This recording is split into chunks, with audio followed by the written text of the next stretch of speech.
Did you know that underneath the city of Bellingham there are over 300 miles of pipes that transport water from one place to another? Some of those pipes take clean drinking water to homes, businesses, and schools. Others take water that has already been used away.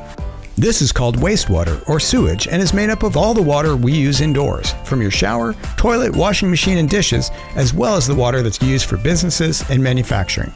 All of that wastewater travels to the Post Point Resource Recovery Plant, where very technical processes filter and clean wastewater. This is all monitored by highly skilled operators and scientists.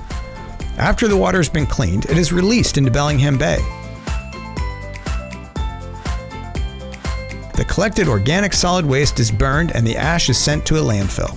In the future, the city plans to create facilities to reuse those valuable resources in the form of biosolids. Once treatment is complete, the water is 95% clean, but there are some things that impact the collection system. You have a role too. Please properly dispose of medications, chemicals, grease, fats, and oils. To learn more about where to dispose of chemicals and medicine properly, contact the Whatcom County Health Department or visit whatcommedreturn.org.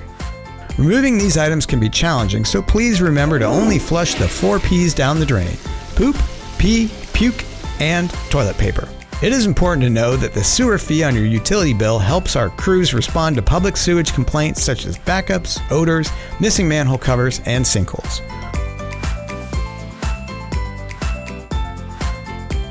For more information, please call 360-778-7700 or go to www.cob.org/PW.